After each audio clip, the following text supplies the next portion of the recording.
Why does it feel like it's been a while since we've been here? I don't know. Does it for you? Yeah.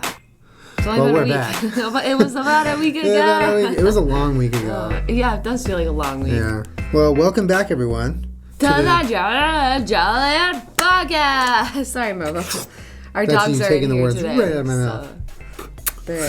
They refuse to be in the living room right now. Yeah, I didn't just get pregnant in a week. That's my dog. I got pregnant too with a Cermat. I walked our cam and he got so bad. He's an actually Cermat.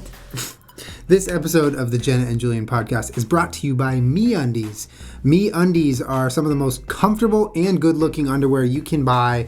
They last long. We have some right here. Although this is a new pair, and I am currently wearing a pair that I wear all the time because they're freaking awesome. You wear this pattern. Yeah, I do. I have them on right now. Colleen saw them when you bent over one time. She was like, "Oh, I like Julian's underwear." I'm like, "Yeah, they're She said, "Are those MeUndies?" He goes, "Yeah." She was like, "Are those MeUndies?" I'm like, "Yeah." Anyway, check it out. MeUndies.com/Jenna Julien for your discount, 20% off of your MeUndies. That's MEUndies.com/Jenna Julien.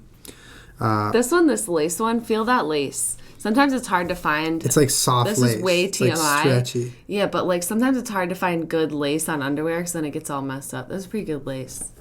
Hey, you know. Sorry. Also, they have like cool hats. Etiquette. Oh, they do have cool hats. They're cool hats. Touch it. Touch it. They're not your undies. They're me undies. They're definitely not Peach's undies. True. She's a brat. She is a brat. She loves stealing underwear. But today we're not going to talk about underwear. We are going to talk about fun, or just in general, celebrity encounters that we've had in our lives. It's not very many, you know? Yeah, I mean... But just like those memorable times in your life, if you see someone famous or you've had an interaction with them, what that was like. Because I feel like everybody has like maybe one or two stories over the course of their life. You're like, oh yeah, that happened. And you're like, dude, why wouldn't you tell us that? Yeah. Tell us your stories. Yeah. So after we finish the podcast, or if you in the comments or whatever, you have a celebrity story, even if it's stupid or whatever, just write it in the comments because they're actually really fun to read. Absolutely. It pops up on occasion on Reddit, right? Like tell us your celebrity stories. Yeah, every couple of months that'll be on Ask Reddit. But no, they're really great stories. Yeah, they're very interesting. You want to start? Yeah, sure. So I think I wanted to go sort of in chronological order. Oh, okay. That's actually a good idea. Well, mine are, at least. Yeah, no, that's a good idea. That's what I should do, too. My first story, I guess... So I grew up in upstate New York. I grew up in Rochester. So, like, basically, you don't get to ever see anybody famous ever. Everyone lives very far away from you. And most people have the misconception that New York City is close to Rochester. But it's not. It's 8 hours away. It's like 8 hours. It's just like we're close to Oregon. Right, yeah. It's 8 hours of driving away. Boston is 6 hours away. Mm. But so I was there visiting my aunt when I was like a little girl. Yeah. And because she lived in Manhattan. And we were at FAO Schwartz. And I was sitting on a big teddy bear on the floor because I was just like in heaven. I think I was like 5 or 6. That store is heaven if you're a kid. Or if you're an adult. Literal heaven. Yeah. And I was just living and having the greatest time. And I'm sitting on this big giant bear. My mom goes, "Hey, Jenna, look, there's Uncle Jesse." And it was fucking John Stamos. But I just, I loved Full House so much. It would hit me right in the giggle dick every fucking night or whatever it was on. It felt like every night. And I just look at him and I was like, "Hey, Uncle Jesse." I didn't really, at the time, I didn't get the appeal of seeing the person in person. You just thought it was just them in character. Well, but also, I see them every, day on television. So that's your reasoning for not getting excited. You're going to see him tonight. Yeah, I was "Hey, Uncle Jesse." Yeah. I remember, feeling excited, but, not that excited. Because I was like, who really cares? I see him every day. Yeah. That's really cute. That's Isn't really cute. The way that you think about it. It's such child logic. Yeah. I'm of course he's right there. Good child logic. Of course he's at FAO Schwartz. Isn't everyone? Hey, Uncle Jesse. Good to see you. Jesse. See you tonight. That's really funny. Yeah, that was around the time that I had no concept of the fact that actors were actors. I thought he was Uncle Jesse. But that's Jesse. such an innocent mindset to have as a kid, and it's adorable to think that, That's Uncle Jesse. That's Uncle Jesse. there's no further construct of a person who's working to make that money, who's pretending. It's like that word, pretending, that word acting, isn't even in your mind yet. You don't even know what it is yet. It's like a cool thing. Yeah, we didn't like stop him or meet or anything. We just like, we waved from this big giant teddy bear and he like waved back. He's a nice guy. That's awesome. Yeah, he's just trying to get some toys for some kids, man. Just Uncle Jesse at FAO I Schwartz. imagine though, if you're on a show aimed at like families and children though, FAO Schwartz is a relatively dangerous place to go if you want to keep a low profile. Yeah, like Pee Wee Herman would get mobbed. Yes, he would get fucking mobbed. Oh, Mr. Rogers would be all bad there. Spend all day in there. FAO Schwartz. They filmed big in FAO Schwartz, right? Yeah, I think so. When he's on the keyboard. On the keyboard. Oh, man, that was like, I loved that when I was a kid. It's pretty sweet. All right, my first one. All right, I have like a half one. Because, all right, so you guys know Tom Kenny, voice of SpongeBob. I met him a bunch of times because my dad was friends with him. But the first time...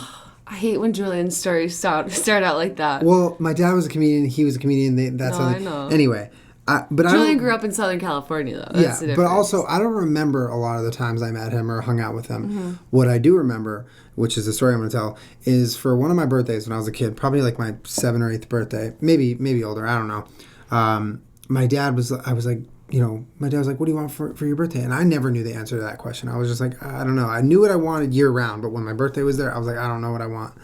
So I was like, I don't know what I want. So my birthday comes, and there's like presents and stuff, and my dad, he hands me this like little present, and I'm like, well, what is it? It's pretty small. Like, this is lame. What'd you get me? I know. The bigger the better. You're like, oh, it better be the biggest box. Yeah, and it was like little. So he pulls it out, and it's a CD, like a CD-ROM. And I was like, okay. So he pops it in the CD player, which was a thing.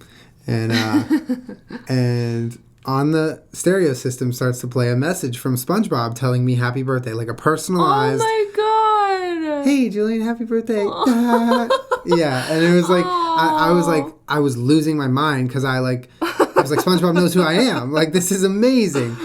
And it was like this, probably like 45-second long, just totally personalized. It was he was saying things about me, how I was like, I played baseball, all this sorts of stuff. And I'll always remember that. That was Tom Kenny and SpongeBob wishing me happy birthday. That is the sweetest thing in the whole world. Yeah. My dad was great on my birthday. He one time dressed up as Batman on my birthday. Yeah, he was really, really good with birthdays. But yeah, that was pretty cool. That is so cool. Yeah. It's cool even now. Yeah, I know. Because it's not like it was a show that came and went. Like, no, he's been a legend. Is still a legend. Still a legend, still relevant for some reason, yeah. Yeah, very relevant on the internet. Oh, yeah. And I love put out a movie. I know. I know. It's incredible. I love SpongeBob. I always love SpongeBob.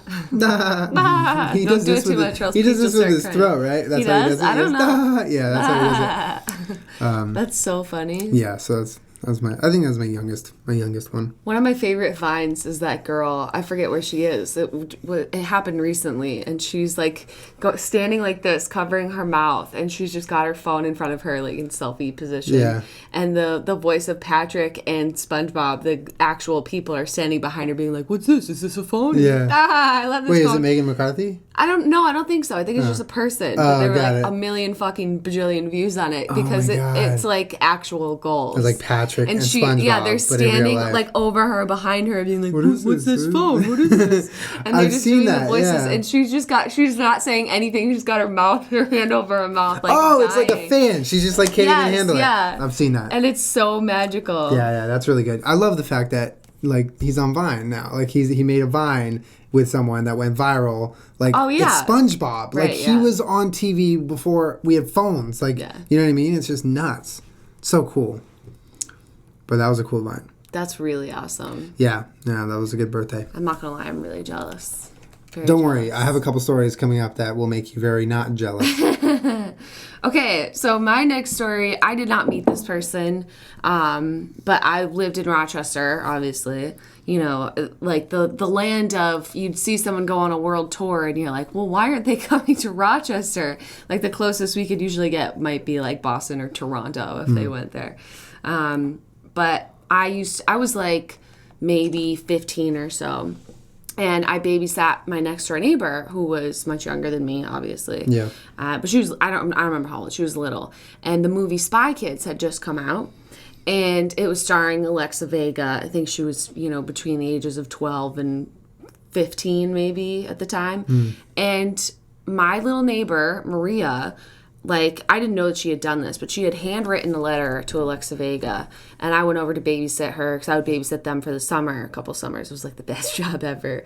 Because they live right next door. And I went over there and she was like, Jenna, guess who wrote me a letter? And I'm like, who? She's like, Alexa Vega.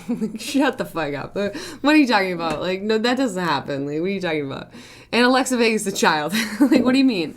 She's like, no, look. And she hands me this adorable, in child handwriting, a teenager's handwriting, that it was just a letter that was like, hey, Maria, thanks for writing. This is Alexa Vega. I'm really glad that you like Spy Kids. And, Maria had clearly written her some stuff about her life. And she, wrote her this whole little handwritten letter back. And I just remember, the blood running out of my body. That was the coolest fucking thing I've ever seen in my life. And I could not believe that she had handwritten my fucking neighbor back. You know what I mean? Yeah. And it just, it stayed with me forever. That, just that, that much right there could just mean so much to somebody. Yeah. And then it came full circle recently. That was really cool, yeah. Alexa Vega followed me on Twitter. And so I tweeted at her, and I was like, hey, dude, fucking thanks for following me. You handwrote a letter to my little neighbor, and it, made her entire life, and just wanted to say thank you. And she was like, oh, my God, that's so amazing. See, that makes the story so much cooler, that it came it was full circle it was that. And how you got long to ago was personally that? thank her. Yeah, it was, over fucking 10 years ago. Crazy. But it was just the coolest thing ever. That is really cool. I know, it was fucking rad. Really cool. But, a lot of people think that if I sit down and spend my time, writing to somebody or doing something, you guys think if you fucking mail us pictures that we won't get them or won't see them or won't like them. Yeah.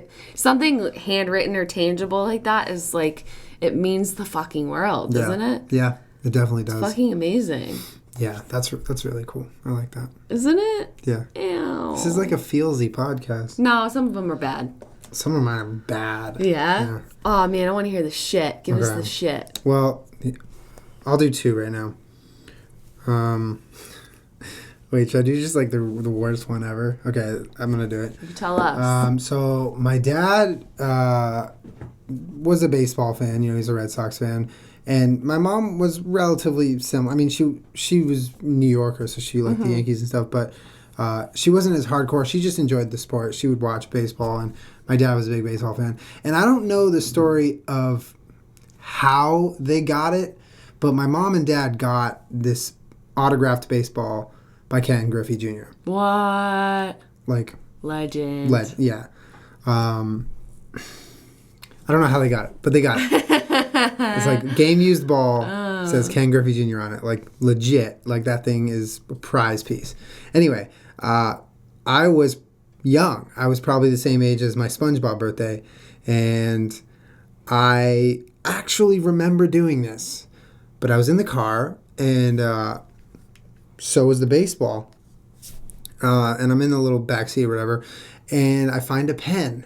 And I'm like, this writing is really hard to read, and it's faded a little bit. It's in blue. Why wouldn't they write better? Let me just... And I traced over the entire autograph. Oh, my God. In black pen. Over his blue pen autograph. And it's not Sharpie. This is ballpoint pen. Mm-hmm. And I'm like, oh, Ken, J.R. done. There we go. All done. And I was just like, I fixed it. You're welcome. Here you go, Mom. And she goes... Oh my fuck. Don't tell Dad. Oh my God, what did you just do? You ruined this baseball. That was so funny. And she told my dad, and my dad got mad and then laughed about it. And I basically just figured that that's not even a celebrity encounter, but that's rendition. A ridiculous I know, it just story. comes to mind though. I texted my mom, she reminded me of that, but yeah. That's so ridiculous that that's the way that you were thinking though, because that makes perfect sense to a child. Well, it was faded. I was like, yeah. My mom was like, have you seen this? It's Ken Griffey. I was like, yeah, but no one can read it. Right. What's a good? So yeah, sorry. Oh my God. Sorry, Mom. So naughty. Yeah. God, man. That's right, parents. Please don't leave your children with ballpoint pens when they have autographed baseballs with Ken Griffey Jr. That's insane. Yeah. Do you want me to tell my next story? Hmm? This was so fucking embarrassing. So, the comedian TJ Miller, I am a huge fan of his. I've been a fan of his for a long time. And he had, like, reached out to me on Twitter. This was obviously more recent, like, within the last few years. A couple of years. Yeah. And he was like, hey, come be part of this, like, kooky, like, web series thing that I'm shooting. And I was like, sure, I'd love to, of course, obviously. So I go there, and Paul Scheer, the comedian, is there. And fucking everybody loves Paul Scheer. Yeah. Especially since, like, The League and all of that. Like, when you see him more frequently in, like, a role. Yeah.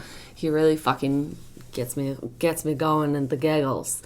And so I was kind of nervous. And I get nervous fairly often. I'm a nervous person, and I'm also very awkward. And so I was only in this thing for 3 fucking seconds. You know, I think I had like one line. Yeah. Like TJ was, I think, just trying to be very nice to me because I'm a big fan of his. Yeah. And I'm supposed to be like really excited. Like next time, like, oh my God, I just got this guy's autograph was basically my entire part. And we had shot it like a couple of times, and I was holding a piece of paper as a prop that was like, it actually had some words on it, but it was supposed to be like my fake autograph that I just got. But I think it had Paul's lines on it.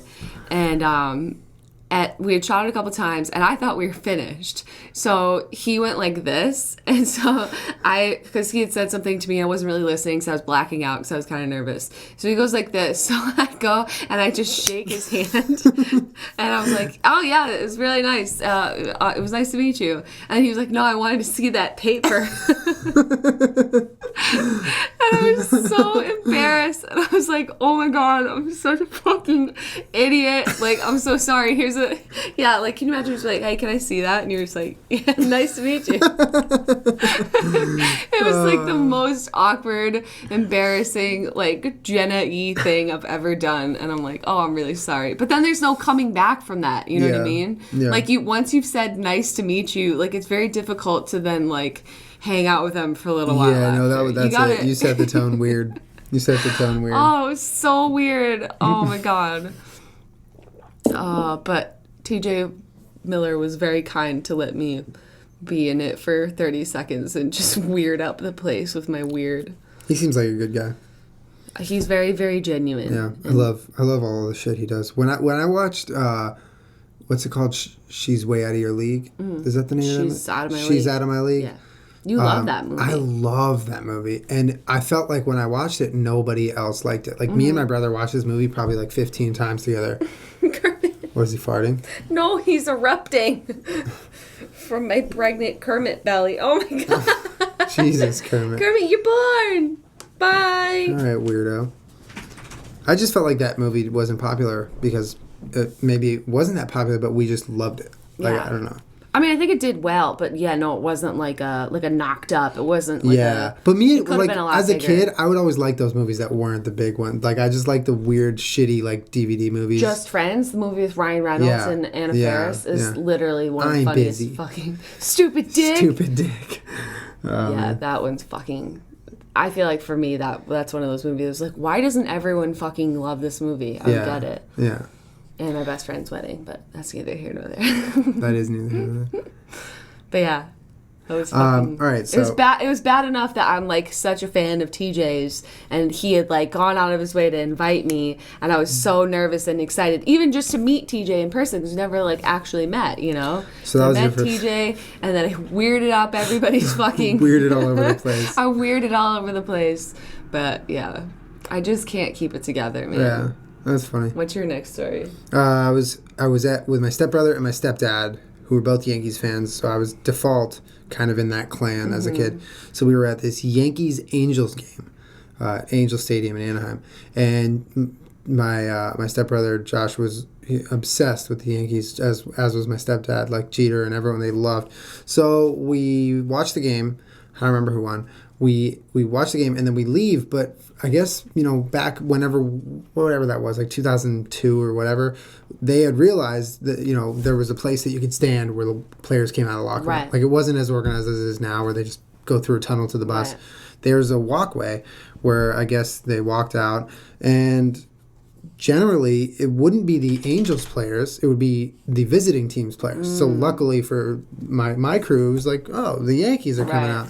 So we're waiting and we see a couple, bench players and bullpen catchers walk out, and we're like, oh, cool.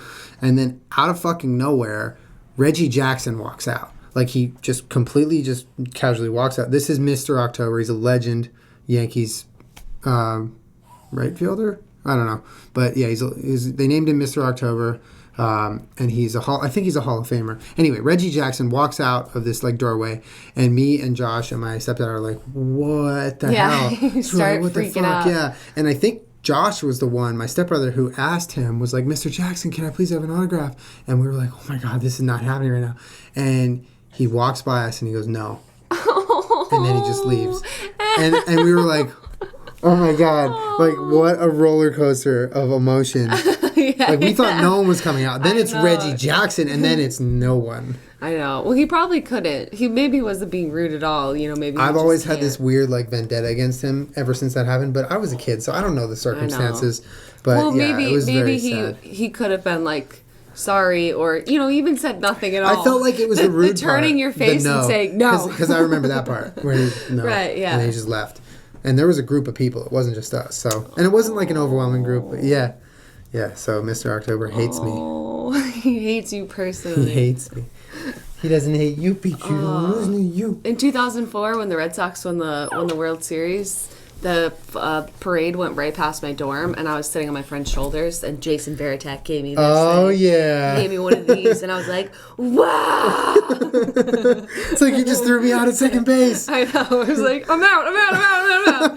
I'm like tapping my phone. I'm like, let me down. I can't breathe. I'm so excited. He pointed at me. It was like awesome. Raining. Yeah. Johnny Damon was laying on the front of the float, just going like this. Oh my God. That must have been insane to be there. Yeah, it was madness. Real quick, fun. If we could take like a short break. Some MeUndies. All right, so Thank you, MeUndies. Thank you, MeUndies. I'm going to give you guys a figure. The figure is 90%. That's the amount of time in your life you spend wearing undies. Is it? It is. Well, that's a lot. You're wearing undies a lot of time. I guess that's subject. Some people might sleep naked. Or like if you're a swimmer, maybe less.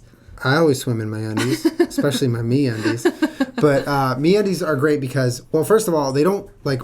If you're a guy, they don't ride up like underwear does.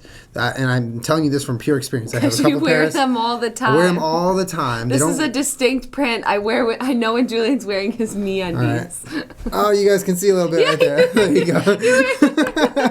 I'm not even lying. I didn't even mean that. But they're very soft. They're so soft, but they're like they hold. They don't ride up, which is great. And it's just like the freshest feeling of underwear every time you put them on. And I've had underwear rip. You've seen it. Like way. I made that a Snapchat the other day for those of you that follow me on Snapchat. And thank you for putting my underwear on Snapchat.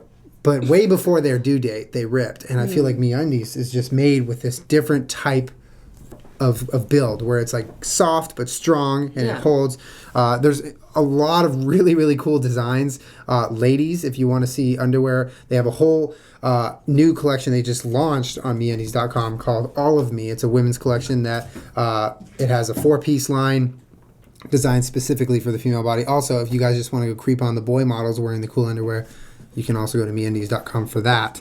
And another thing is they have the plain black and then this design, but they have so many other designs. Like if you like to jazz it up with your underwear, it's definitely a good place to check it out. Also, if you guys don't like it, you order a pair, you don't like it, and you're not satisfied, your pair is free. They'll refund you your amount, but you can also just get 20% off your first purchase. 20% off, guys.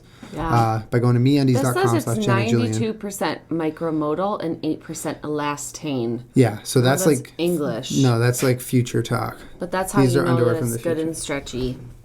Kavia Bam Bam. Kavia Bam Bam. Kavia Bam Bam. MeUndies. MEUndies.com/JennaJulien. If you would like some undies. So think about this. You can get 20% off your first pair of MeUndies, and if you don't like it, you can get all of it back. So pretty sweet. It's worth checking out. Pretty sweet. Thanks for supporting the podcast, MeUndies. Thank you, MeUndies. Now, there is a dogfight between Kermit and Peach going on in the room. Do you want me to just let him out really quick? Well, this was Jenna's idea. She was like, "No, we should have the dogs inside the only room that we need to be quiet for this entire hour." Guys out. And Guys out. Go.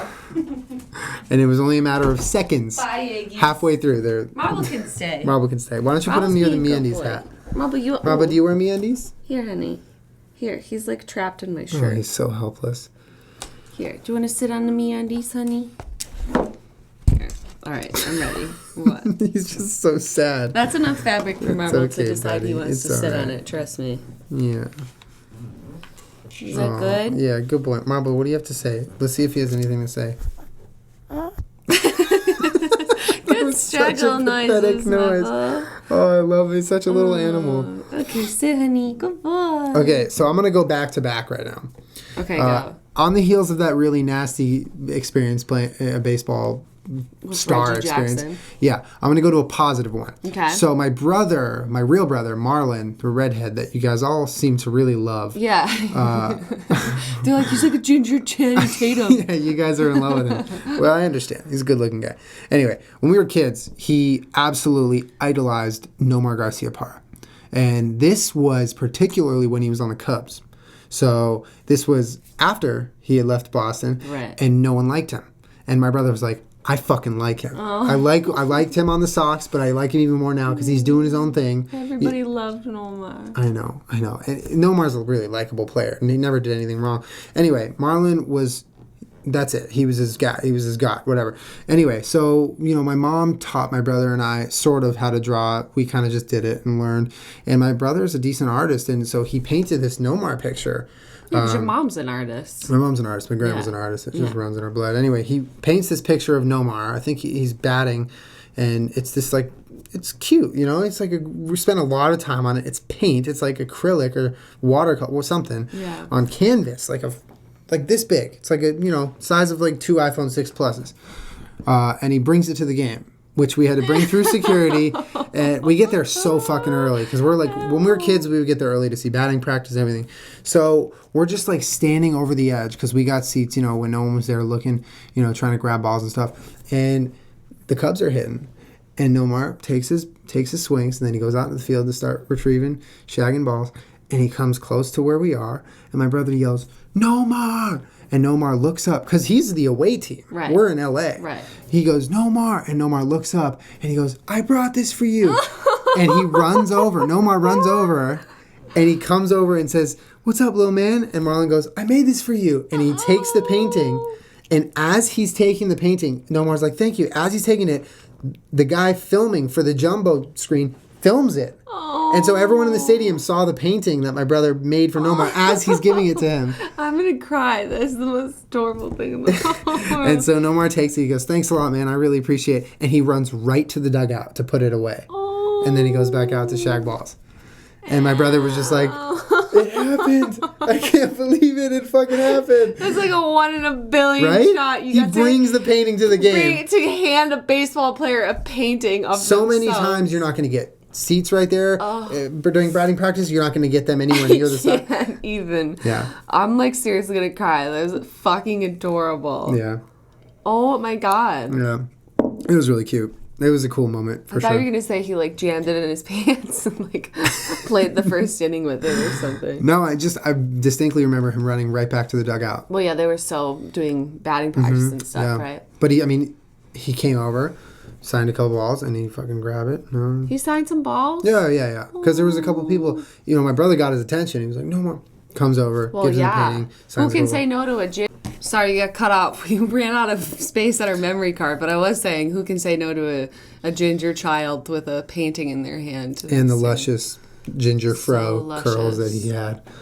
That's really adorable, though. Yeah, it was a good story. Yeah. All right, so what do you got next? My next one happened like recently.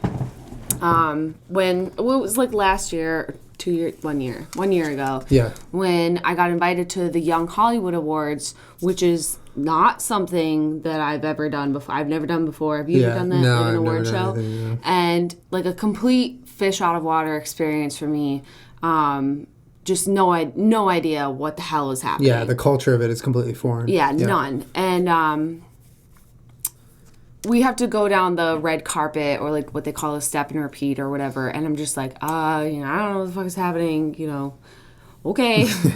Okay. So you Rome, who works with us, knows a little bit more about it because she's worked with musicians in the past and like traditional entertainment industry kind of thing. So she has a good understanding of how things work. For sure. And she's like explaining it to me and Julian. I'm just like, okay, yeah, but like, when can we go to Wendy's? I'm pretty sure that's what we talked about the entire time. We did. First of all, yeah. And then we actually went. Right. Yeah. So when you get to the award show, you drive up, you walk down the little barricaded place or whatever, and then you wait in line at the red carpet of the Step and Repeat. Yeah. And what some people didn't know, I didn't really know this because I don't ever care to fucking find out, but at these red carpets, they sort of like shuffle you, like you're supposed to just kind of wait in line, and then the actual red carpet is like a tunnel of hell because it's like a relatively short carpet with like a background on one side and then just like a bajillion photographers on the other side and people doing like press and video and whatever. Very daunting, very disorienting,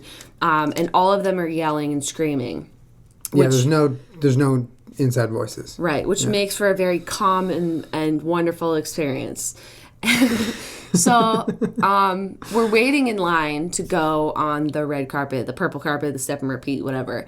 And what I didn't know prior is that, they kind of try and like shuffle important people like to the top of the red carpet. Yeah. So we're standing there, obviously, like the Young Hollywood Awards was very gracious or like wonderful and generous to bring some internet people and be like, you guys, give you awards. I won an award, which was incredible. But I think the rest of the culture was still very much like Hollywood. Yeah.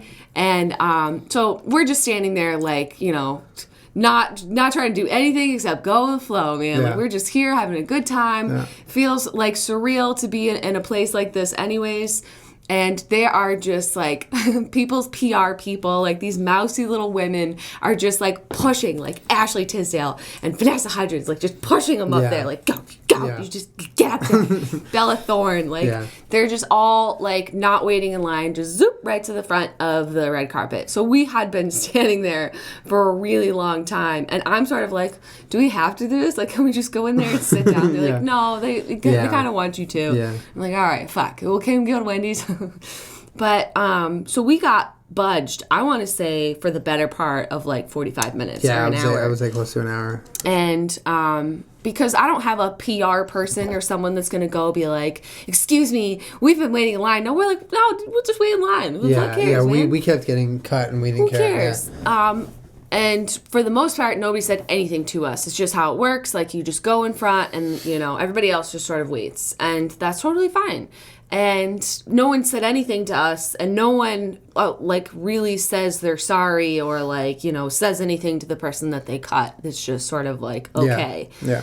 But Gina Rodriguez, who is the star of Jane the Virgin, I remember distinctly standing, like, I was at the front of the line. We're like at the front. Yeah. We're like, we've been waiting for 45 minutes. We're finally here. We're just going to go walk down it, make it weird for like 5 minutes, 10 minutes, and then go into the show. And she was like the last person to cut me. Her PR person, gives me one of these and just smashes me across the chest. And Gina Rodriguez looks at me and she's like, oh, I'm really sorry about this. This is kind of like a weird, messed up system. And I'm like, oh, it's okay. I've literally said to her, like, oh, it's no problem. Like, I'm in no rush to get up there. Like, literally no rush at all. And she laughed, and then she looked up there, and then, she walked the carpet. But I just thought, what a nice, wonderful thing to do. She's like an up-and-coming star at the time. Yeah. She hadn't won her Golden Globe or whatever it was. And she, took the time to tell this, purple internet space hooker that I'm sorry for cutting you in line. And I just really appreciated that small amount of, human decency at, such a vapid, non-human, decent place. Yeah. You know what I mean? Yeah, for sure. And I just thought that was really, really wonderful. And then she's been having great success, and I think it has to do a lot with the fact that she might be a very nice person. She, it's very interesting to see how people treat you when you have nothing to give them. And you were just maybe some nobody to her. Maybe she recognized you, but maybe she didn't. Doubt it. And, she didn't have to be nice to you. No, she didn't have to be nice. It would have been completely appropriate for that type of event to be rude. Right. And she chose to go out of her way and to tell you, hey, I'm sorry about that. But which yeah, it means the world. That's really not cool. the most exciting story ever. But I just wanted to share. I think it's really It's a nice. really meaningful one, when though. somebody when somebody does something nice or thoughtful like that. I think that it's nice for people to know that maybe that person's like that. Maybe it'll make you think differently about her if you didn't like her or that show or whatever. Absolutely. But I think she's spectacular, and that was very kind of her. I appreciate kindness. Kindness is a good thing. And I made her laugh, so I'm really proud of myself. And she looked fleek in person, though. Okay. Okay, girl. Okay, you was fleek. She was fleeked. All right. I think I got one more good one. Okay. So, we mentioned that my mom's an artist. In addition to doing traditional, like, paintings, she also did set work when we were younger. Mm-hmm. She worked on TV shows, painting on sets, and movies. And one of the most notable TV shows she ever worked on was Heroes. And if any of you have ever watched Heroes, there's a painter hero on it named Simon, and he painted all these incredible murals and giant paintings, and she did a better part of those paintings, which is a really cool thing. There was like a big bomb explosion one, and she did that, and it was like on the back of the DVD, and we were like, whoa. But anyway, so one day I had a baseball tournament near where my mom was working on set, and so after my baseball game ended, I came over to see her, and it was literally a scene where they had stacked cardboard boxes like 20 feet high in the air because someone was going to jump off a building into the cardboard boxes. Like, that was their padding. And it, of course, works, but it's just terrifying to look at. And I don't know, there might be some hero nerds out there who understand or can recognize what episode this was, but I see Hayden Panettiere, who is the cheerleader on the show Heroes. She's the indestructible or self-healing cheerleader. What did you use to hide your boner, though? My cup. I just came from a baseball game. I was ready for that one. She was short, by the way. I was like in 8th grade. She is very short. I was like in 8th grade, and I was still taller than her.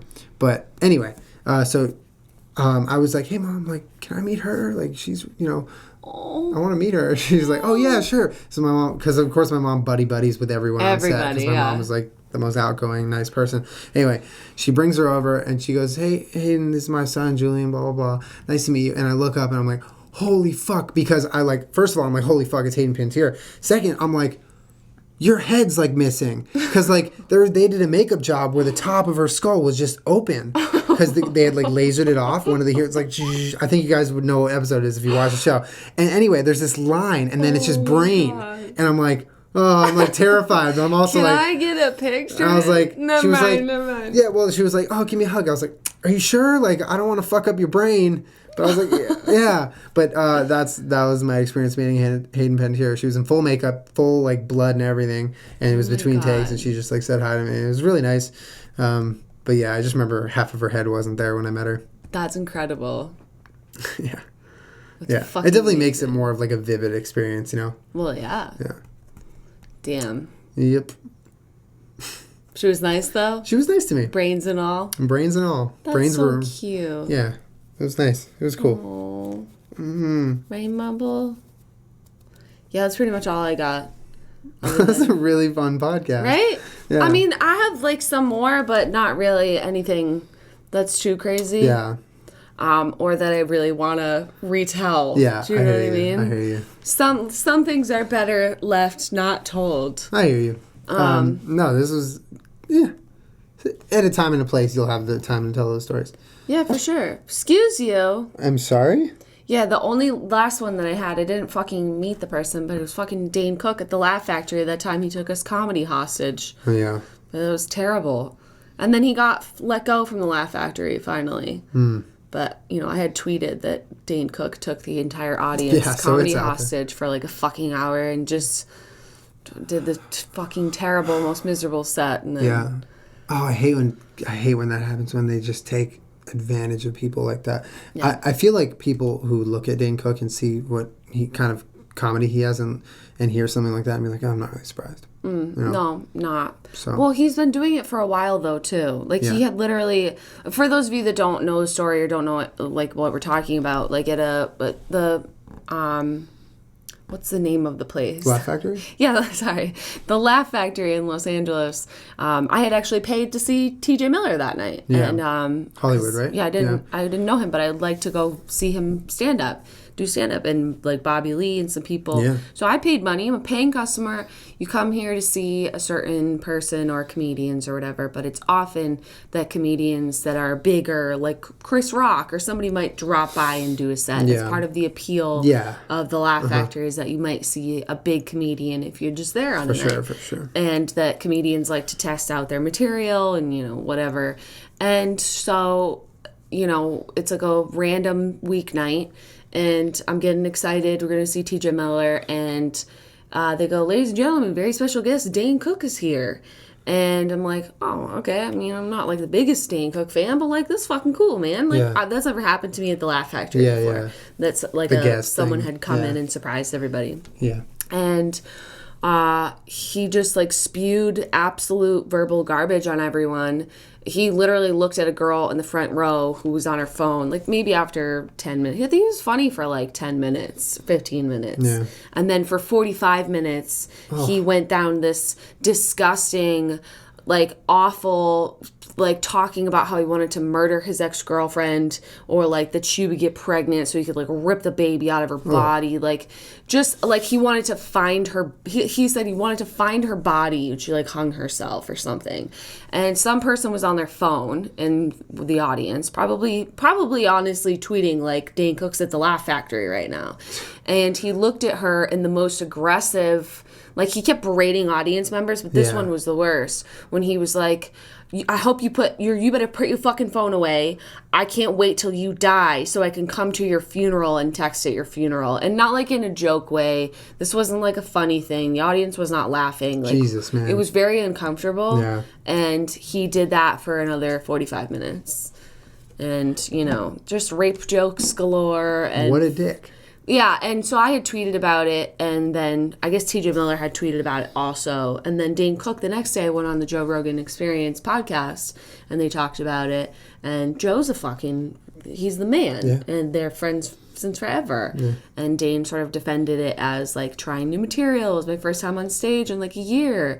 And I was sort of like, well, maybe that's just what I'm supposed to do as an audience member. Like just sit there and take it. One person got up and leave, and he just fucking like verbally attacked them nonstop. Yeah. And it's not funny anymore when it's so horrifically negative. Yeah. You know what I mean? I always get uncomfortable when I really can't describe like the tone, and that it wasn't like, insult comic. It wasn't like Colin Kane. It wasn't like everyone's laughing because it's funny. Yeah. It was uncomfortable.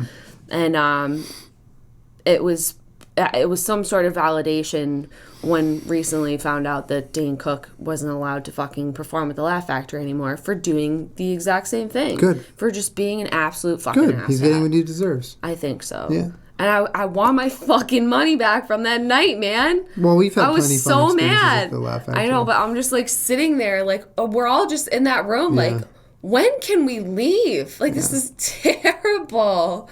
Like, I don't want to it sounded like somebody, like, in a therapist's office talking about how much they hated their ex-girlfriend. It's just, like, the nerve of, like, being that rude to people. Just, like...